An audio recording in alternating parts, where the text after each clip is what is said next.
안녕하세요. 매일 새로운 사연을 전하는 읽어주는 사연 라디오입니다. 구독과 좋아요, 많은 공유 부탁드립니다. 오늘의 사연 시작하겠습니다. 안녕하세요. 저는 올해 32살의 직장인 여자입니다. 괜한 조바심으로 파혼하게 된 제 이야기 좀 들어보세요. 몇 년 전부터 친하게 지내던 친구들이 하나둘씩 시집을 갔어요. 그리고 계속 그 모습을 보다 보니 저도 모르게 조바심을 느꼈던 모양입니다. 그래서 저도 만나고 있던 남자친구와 결혼 준비를 시작했는데 괜한 짓이었지요. 하마터면 멀쩡한 집을 고스란히 갖다 바칠 뻔 했거든요. 바보도 아니고 어떻게 그럴 수 있냐고 하시겠지만 저도 이번에 알았어요. 사기를 당하는 게 당하는 사람이 멍청해서가 아니라 사기치는 인간이 치밀해서라는 걸요. 아무튼 이런 인간도 있다는 걸 널리 알리고자 사연을 적어봅니다. 남자친구하고는 같은 업계에서 일을 하며 자연스레 얼굴을 텄어요. 알고 보니 동갑내기여서 금방 친해졌고요. 게다가 당시만 하더라도 남자친구 경력이 저보다 적었거든요. 그런데도 실력이라던가 태도라던가 굉장히 뛰어난 거예요. 그래서 배울 점이 참 많은 친구라고 생각했고 거기에 호감을 느꼈던 것 같아요. 그래서 연애를 시작했습니다. 그런데 일적으로 아무리 뛰어난 사람이라고 해도 사람 됨됨이까지 뛰어난 건 아니었지요. 일단 결혼 이야기는 제가 먼저 꺼냈어요. 앞서 언급했듯이 친구들 하나씩 결혼하는 걸 보면서 조바심을 느꼈던 건 저였으니까요. 그런데 4년을 만나면서 결혼의 기억자도 남자친구는 꺼내지 않았으니 남자친구가 말해주길 기다리고 있다가는 평생 가도 결혼은 못하겠다 싶대요. 그래서 단도직입적으로 제가 물었죠. 나랑 결혼할 생각이 있느냐고요. 그랬더니 남자친구가 그런 생각이 없으면 여지껏 널 왜 만났겠냐며 반문을 하는데 솔직히 당시엔 기쁘면서도 안도감도 느꼈습니다. 아예 생각이 없다고 하면 어떡하나 내심 걱정스러웠으니까요. 그런데 이내 남자친구는 결혼해서 하루빨리 안정적인 가정을 꾸리고 싶긴 하지만 하고 말끝을 흐렸습니다. 그런데 말하던 상대가 말하다 말면 엄청 답답하잖아요. 저도 그랬죠. 그래서 왜 말을 하다 마냐니까 결혼을 하려면 돈이 많이 들지 않냐면서 저더러 너는 얼마나 모아놨냐고 묻대요. 얼마나 모아놨길래 결혼 이야기를 꺼내냐면서요. 참고로 저희 업계 특성상 바닥이 얼마나 좁은지 몰라요. 오죽하면 두세 다리만 건너면 아는 사람을 만날 정도죠. 그리고 그렇다 보니 사람들끼리 대놓고 말은 안 해도 얼마나 버는지 대충 짐작하긴 쉬운 일이었어요. 그러니 저랑 남자친구도 굳이 서로 얼마를 버는지 그런 건 물어본 적이 없고요. 그런데 남자친구가 대놓고 저더러 얼마나 모아놨냐 물으니 순간 좀 당황스러웠지요. 하지만 어쨌든 남자친구보단 제가 더 모아놨을 것 같았거든요. 그래서 이왕 이렇게 된 거 허심탄회하게 속된 말로 다 까놓고 말하는 게 좋겠다 싶었습니다. 그래서 나는 1억 좀 넘게 모아놨지 하니까 남자친구가 자기는 이제 2천 모아놓은 게 달아나요? 그 중에서도 1,000은 지금 살고 있는 원룸 보증금으로 묶여있다고요. 그리고 그 얘기를 들었을 때 실망하지 않았다면 그건 거짓말일 거예요. 그래도 직장 생활을 몇 년을 했는데 2천이라니. 1년에 1,000만 원씩 모으는 것도 힘들 만큼 벌이가 적은 건 아니었을 게 분명했으니까요. 결혼 이야기를 괜히 꺼냈다 싶었습니다. 그런데 남자친구는 오히려 제 심각한 얼굴을 잘못 이해했는지 자기가 처했던 상황을 구구절절 설명하기 시작했어요. 졸업하자마자 학자금 대출도 갚아야 했고 취직한 이후로는 어려운 집안 형편에 얼마씩 생활비도 보태드려야 했다면서요. 그래도 다행인 건 이후로 부모님 형편이 많이 나아지셔서 재작년부터는 생활비를 보태지 않고 있답니다. 학자금 대출도 다 갚았고요. 그래서 이제는 돈이 모일 일밖에 남지 않았다나요? 그러면서 우리가 같이 힘을 합치면 1억 모으는 건 금방이라는데 그게 묘하게 설득력 있게 들렸어요. 실제로 제가 아는 남자친구는 허튼데 돈 쓰고 그러는 사람은 아니었으니까요. 그래서 마지막으로 남자친구한테 그럼 이제껏 돈 때문에 한 번도 결혼 이야기를 꺼낸 적이 없던 거냐고 물었습니다. 그랬더니 맞대요. 자기가 그래도 남잔데 통장에 한 1억은 만들어지면 그때 얘기하려고 했다고요. 그리고는 솔직히 자기가 저랑 동갑이 아니라 두세 살만 많았으면 벌써 결혼 이야기를 꺼내고도 남았을 거라는데 제가 결혼이 어지간히 하고 싶었던 건지 그 말 또한 다 그럴듯하게 들리는 거예요. 아무튼 그래서 그때부터 저희 나름대로 결혼 준비를 조금씩 하기 시작했어요. 마침 웨딩 시즌을 앞두고 박람회가 한참이었길래 가서 상담도 받아보고 주변의 기혼자들에게 여러 가지 조언을 구하기도 하면서요. 그리고 대충 머릿속에서 이런저런 가닥이 잡혀갈 때쯤 집에다 말씀을 드렸습니다. 지금 남자친구랑 결혼하려고 한다고요. 그랬더니 어머니가 어찌나 기뻐하시던지. 저는 제가 그렇게 많은 나이라고 생각하진 않았는데 어머니는 30도 넘은 딸이 결혼 이야기가 없으니 나름대로 애가 타셨던 모양입니다. 그리고 얼마 후 정식으로 남자친구를 저희 집에 데려갔어요. 저희 부모님과 남자친구가 처음 만나는 자리였지요. 남자친구가 원래도 싹싹한 성격이다 보니 저희 부모님께선 무척 마음에 들어 하시는 눈치셨습니다. 그리고 그래서인지 어머니께서 난데없이 신혼집 걱정은 하지 말라고 그러시는 거예요. 일단 결혼만 하면 신혼집은 어머니가 구해주신다면서요. 그리고 그 말뜻은 저희 부모님이 얼마나 대단한 부자라 아파트 한 채 턱하니 사주겠다 뭐 그런 게 아니었고요. 동네에 빌라를 하나 얻어줄 테니 거기서 살면서 돈을 모으라고. 그리고 어느 정도 돈이 모아지면 빌라를 팔아서 그 돈까지 더해 아파트를 구하라는 뭐 그런 의미셨지요. 물론 처음부터 아파트에서 신혼살림을 시작할 수 있다면 좋겠지만 그럼 대출이자가 장난이 아닐 텐데 저희 벌이를 생각하면 그건 좀 무리다 싶었습니다. 그래서 어머니 말씀대로 하기로 했어요. 그리고 남자친구의 우리가 힘을 합치면 1억은 금방 모은다는 그 말을 100% 믿은 건 아니었지만 그 정도 각오가 있다면 어쨌든 큰 돈은 모을 수 있을 거란 자신감이 있기도 했으니까요. 정말이지 아파트로 가기까지 오래 걸리진 않을 거라 생각했습니다. 그리고 그렇게 그때부턴 정말 본격적으로 결혼 준비를 시작했지요. 그런데 어째서인지 남자친구 어머님과 뭔가 쿵짝이 잘 안 맞는다는 기분이 들대요. 그간에 남자친구가 집에다 한 효도야 자기가 원해서 한 거라 치더라도 어떻게 보면 희생을 한 거고 게다가 일방적이긴 했어도 저희 어머니께서 집 문제도 해결해 주신다고 했는데 그 부분에 대해서는 이런 방구도 없으셨던 데다가 1,000원 한 장 보태주실 생각도 없으신 눈치셨거든요. 그리고 무엇보다도 예단 이야기부터 꺼내셨으니 솔직히 기분이 많이 상했죠.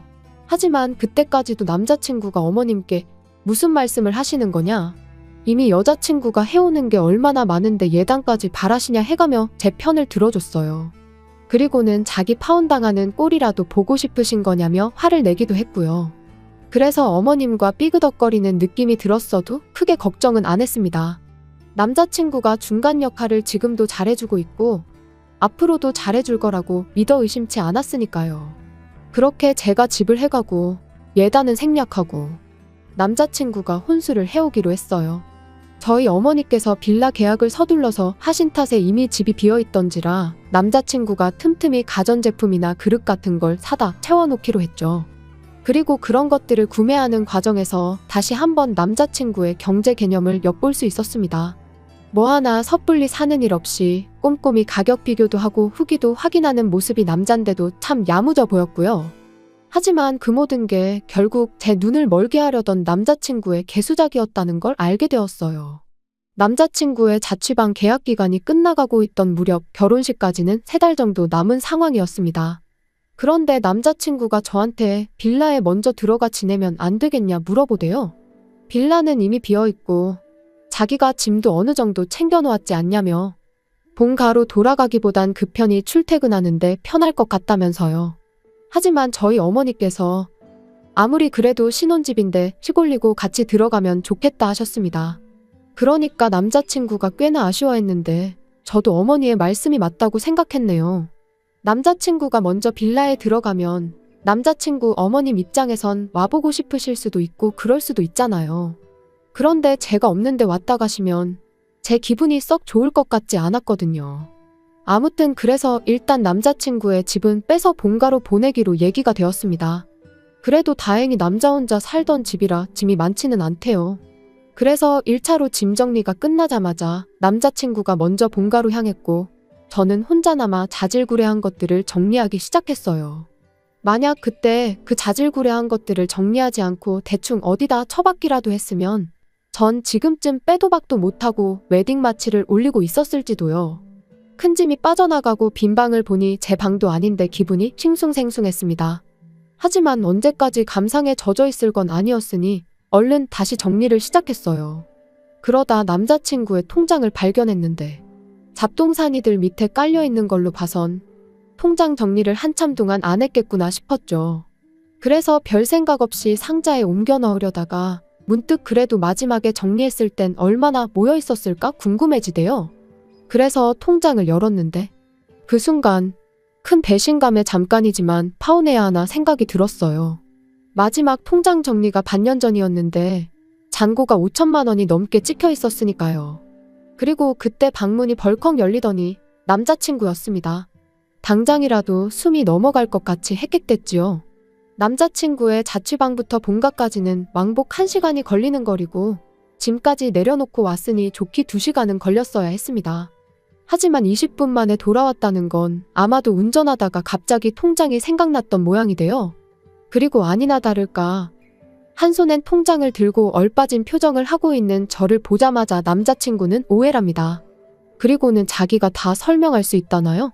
그리고는 하는 말이 그때는 그 돈이 정말 있었지만 지금은 없답니다. 이미 학자금 대출을 갚고 하는데 써서 없다고요.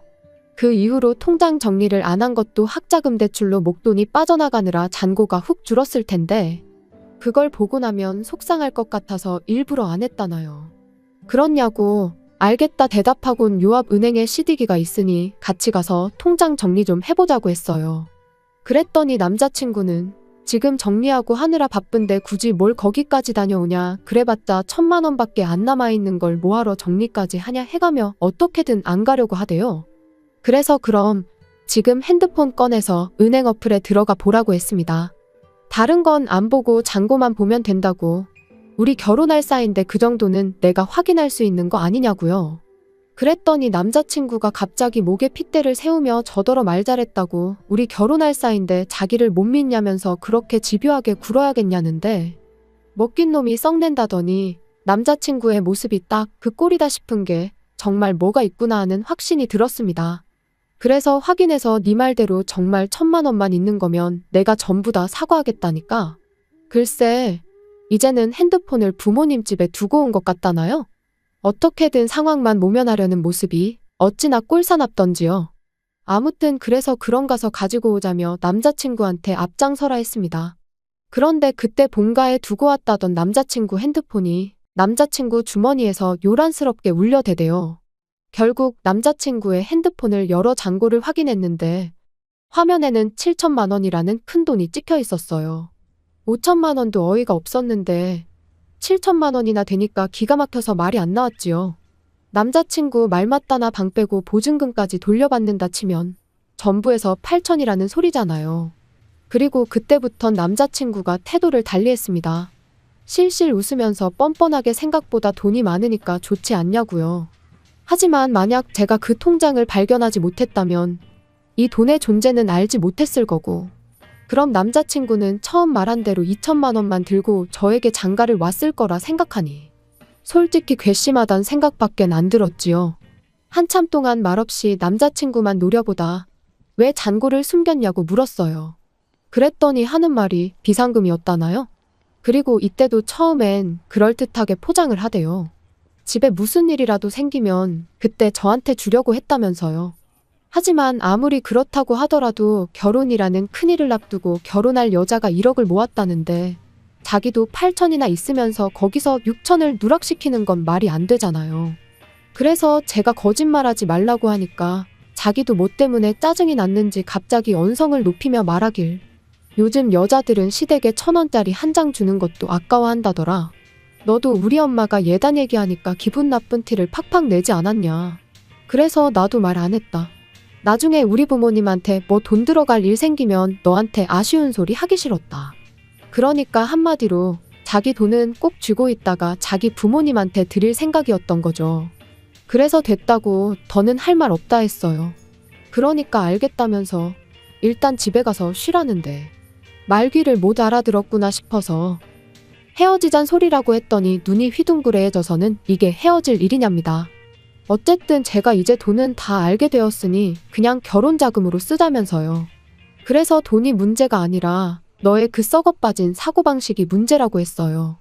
그리고 시작부터 이렇게 신뢰가 박살이 났는데 결혼이 가당키나 하냐고요. 그리고 그렇게 집을 나왔습니다. 이삿짐이 많지 않다고 해서 제 차를 빌려줬는데 차 안에 남자친구가 싣고 갔던 짐이 그대로 있길래 알아서 가져가라고 그냥 주차장 바닥에 대충 던져버리고 돌아왔어요. 슬프기보단 분해서 울었는데 어쨌든 딸이 눈이 팅팅 부어서 집에 들어오니 부모님이 무슨 일이냐, 남자친구랑 싸웠냐.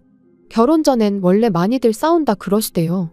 그래서 자초지종을 말씀드리니 부모님도 저만큼이나 황당해 하시며 뭐 그런 야가 빠진 놈이 있냐며 크게 노여워하셨지요. 문제는 집이었습니다. 저희 결혼이 깨질 거란 건 그 누구도 상상하지 못했던 일이었기에 이미 집은 제 명의로 되어 있었으니까요. 그래서 고민 끝에 어차피 언젠간 하려던 독립이었으니 제가 가서 살기로 했습니다. 그리고 그날부로 결혼 준비하면서 예약했던 것들도 다 취소했어요. 그리고 몇 곳에서 남자친구에게 확인차 연락을 했는지 남자친구가 전화를 걸어와서는 어떻게 일방적으로 그럴 수가 있냐면서 길길이 날뛰더라고요. 그래서 다 끝난 마당에 뭐가 좋다고 머리 맞대고 상의까지 하길 바라냐고 쏘아붙였죠. 그랬더니 여기저기 걸어놓은 계약에 들어간 계약금이 얼만지나 아냐면서 전부 다 내놓으랍니다. 그중 몇 개는 특가로 나왔던 것들이라 환불도 전혀 못 받는다면서요. 하지만 뭐 제 알바인가요? 네가 알아서 받아내던지 하라고 했어요. 참고로 예약도 원래는 다 제 이름으로 하려고 했는데 돈을 꿍치면서 일말의 양심이 남아있었는지 제가 집을 해오니 그런 건 자기가 하겠다면서 자기가 계약자로 사인하고 돈 보내고 다 했거든요. 그리고 내 집에 사다 놓은 물건들도 현관 밖에 내놓을 테니 다 가져가라니까 제 취향에 맞춰서 산 것들인데 자기가 가져가면 뭐하냐고 저더러 자기한테 살아나요? 돌았냐고 중고로 팔던지 사랑하는 너희 부모님한테 선물로 드리라고 했습니다. 그랬더니 전화기 너머로 저 때문에 얼마를 손해를 본 줄 아냐면서 아주 울고 짜고 난리도 아니었어요. 그래서 저도 그 돈 몇 푼이 문제냐고 하마터면 나는 사기꾼한테 집 갖다 바치고 평생 같이 살 뻔했다고 소리를 질렀죠. 그 뒤로 몇 번이나 남자친구한테 전화가 왔지만 전부 다 무시했어요. 그렇게 한 일주일을 내리 전부 씹었더니 급기야는 집으로 찾아오대요. 그래서 결국 저희 아버지가 야구방망이를 들고 저 대신 나가셨습니다. 그랬더니 남자친구가 쫄았는지 더는 연락하지 않네요. 이쪽 업계가 바닥이 좁다 보니 원하지 않아도 금방 저희가 파혼한 게 소문이 날 겁니다. 그게 조금 걱정이긴 해요. 남자친구가 워낙 사회생활을 잘하니 어떤 프레임을 저한테 씌울지 두려운 거죠. 그래서 제가 먼저 적극적으로 파혼한 걸 이야기하고 다녀야 하나 싶기도 하고.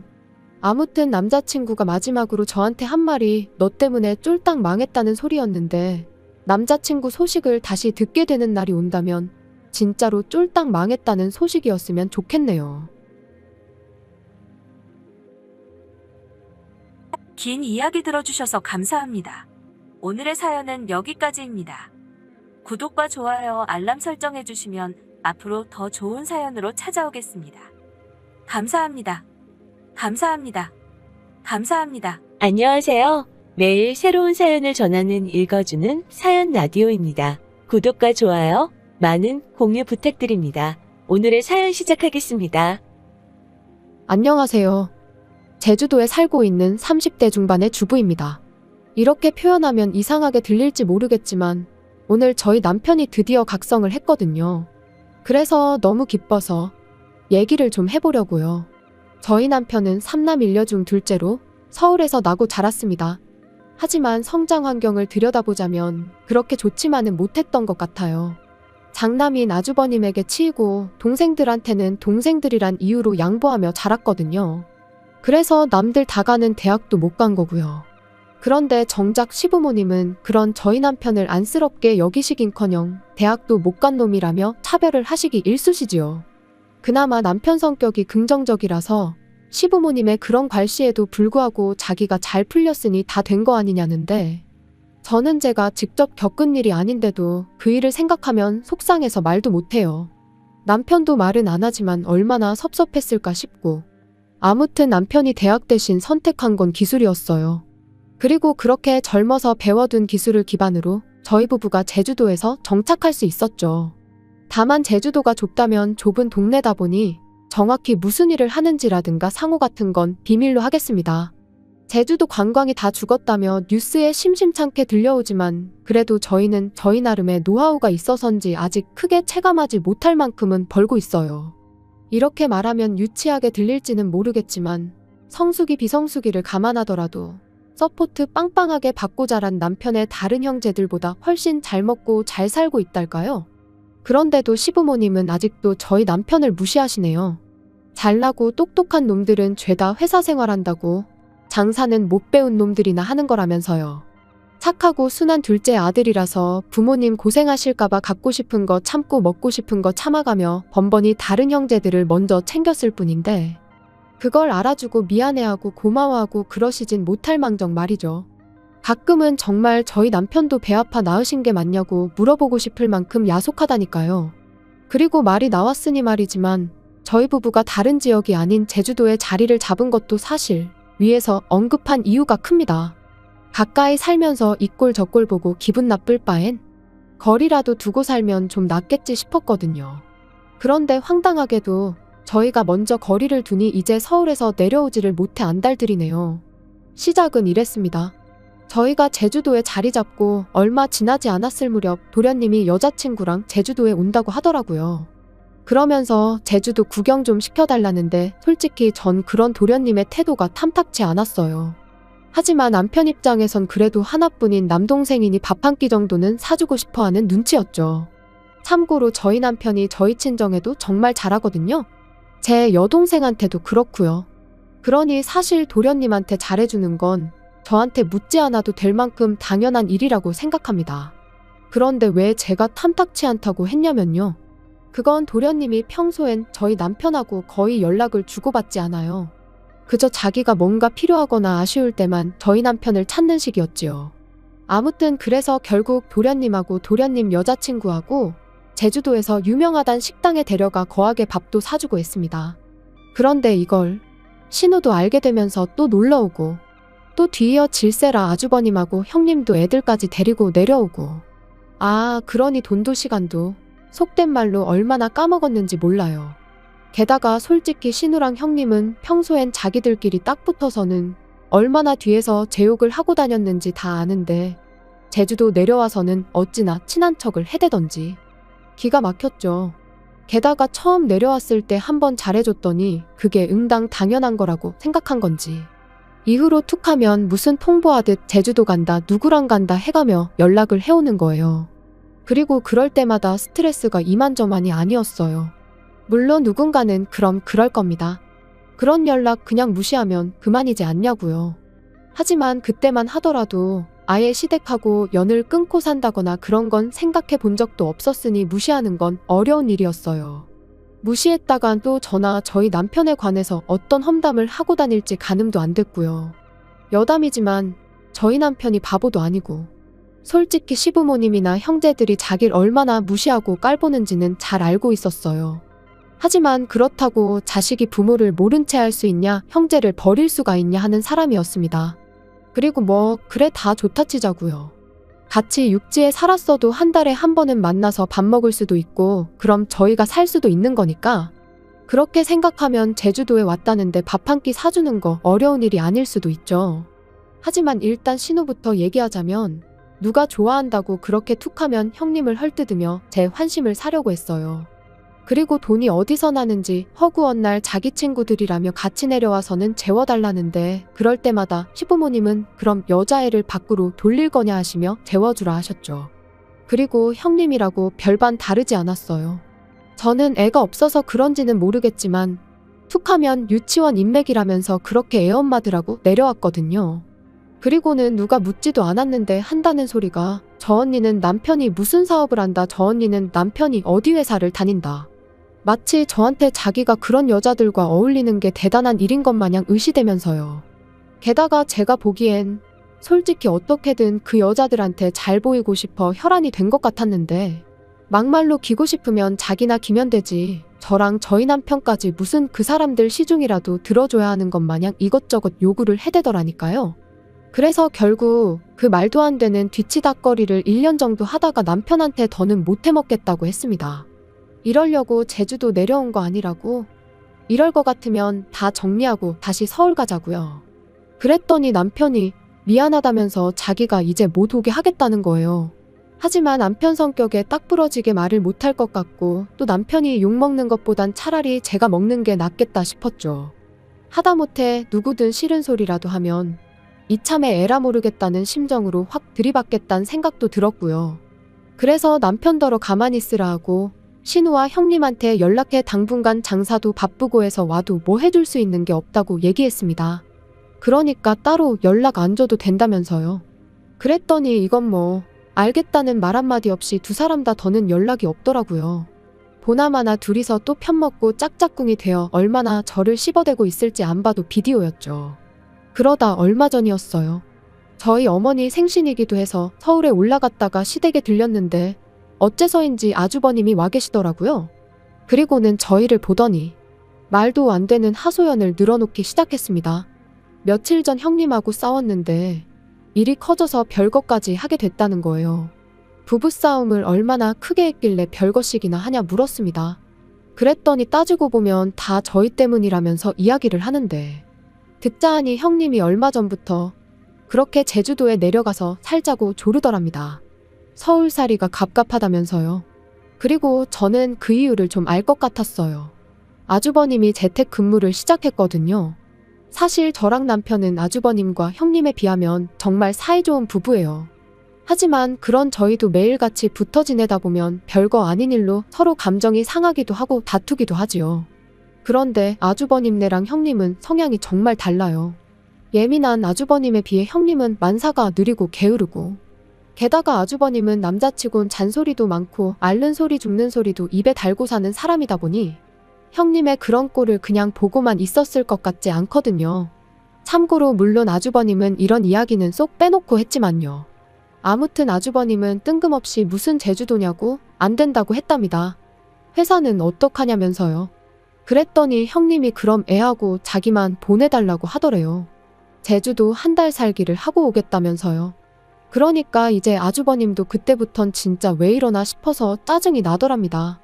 그래서 제주도 한 달 살기를 하는 게 무슨 의미가 있냐고 그랬더니 요즘 애엄마들 다 외국 가서 한 달씩 살고 오고 그러는 거 모르냐면서 우리 애가 불쌍하지도 않냐 뭐 그러더라나요.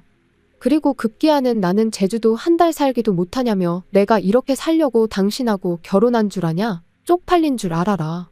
지 동생 그러니까 저희 남편 말이에요. 저희 남편이랑 비교를 하면서 지 동생만도 못하다고. 그까짓 대학 좋은데 나온 게 다 무슨 소용이냐. 돈도 쥐똥만큼 벌어오면서. 그리고는 가서 막노동을 하든 대리를 하든 돈 더 벌어오라고. 그래서 나랑 애도 제주도 한 달 살기라도 좀 해보게 돈 좀 벌어오라고 보채더라는데. 듣는 내내 황당했죠. 그리곤 짐작이지만 맨날 유치원 인맥이니 어쩌니 해가며 돈 많은 언니들 시녀짓을 자진해서 하고 다니더니 허파에 바람이 들어도 단단히 들었구나 싶었고요. 그런데 이후로 이야기가 이상한 방향으로 흘러갔습니다. 아주버님은 계속해서 한참 동안 하소연을 이어가더니 따지고 보면 저희도 잘못이 있대요. 저희가 처음부터 서울에 살았으면 되는데 유난스럽게 제주도에 내려가서 이런 일이 생긴 거라며 막말로 비빌 언덕이 있으니까 형님이 그런 생각을 하는 거 아니겠냐입니다. 그리고는 제주도에 자기네가 왔건 말건 저희가 아는 척을 해주지 말았어야 한다는데 돈은 돈대로 쓰고 욕은 욕대로 먹으니 저도 더는 참을 수가 없었죠. 누가 제주도에 좀 와달라고 사정을 한 것도 아닌데 괜히 와서는 사람 시간이며 돈이며 다 쓰게 할 땐 언제고 고맙다는 말은 고사하고 그런 식으로 나오면 안 되는 거 아니냐. 부부싸움에서 속상한 건 알겠는데 엄한 데다 화풀이하지 마셔라. 보기 안 좋다. 그랬더니 자기도 더는 할 말이 없었는지 자기가 예민해져서 말이 좀 심했다며 미안하다대요. 그래서 저도 더는 말 안 하고 그냥 알겠다고 했어요. 그리고 앞으로는 아주버님 입장 생각해서 아주버님이랑 형님이 제주도에 같이 오시게 되든 형님만 오시게 되든 적당히 선도 긋겠다고 했지요. 집에 올라오는 길 남편이 저더러 속이 다 시원했다면서 고맙답니다. 자기도 듣는 내내 열받아 죽는 줄 알았다면서요. 다만 자기는 한 번도 형한테 대드는 건 생각해 본 적이 없었다면서 한다는 말이 자기 형이 저한테 사과를 할 줄은 몰랐대요. 그리고는 앞으로 자기도 할 말은 하고 살아야겠다길래 그러라고 기죽어 살 필요 없다고 했지요. 그리고 이후로 한동안 조용했는데 오늘 아버님한테 벼랑간 연락이 왔어요. 그리고는 대뜸 저희더러 제사를 가져가랍니다. 생각지도 못한 말씀에 저희가 왜요? 했더니 저희가 잘못이 크다나요. 참고로 원래 제사는 큰아버님 댁에서 지내셨습니다. 그런데 올해 초 큰어머님이 돌아가시면서 이번 추석부터는 저희 어머님이 받아서 지내시기로 되어 있었거든요. 그런데 아버님 말씀이 아주버님 일로 어머님이 스트레스를 너무 받으셔서 힘이 없다고 하신답니다. 그러니 저희가 해야 한다나요? 황당해서 설령 저희가 제사를 가져간다 치면 매년 명절 때마다 어떻게 가족들이 모이냐고 했어요. 그랬더니 그거야 다 같이 제주도로 내려가면 된다면서 내려간 김에 제사도 지내고 관광도 하고 그러면 되니까 걱정하지 말랍니다.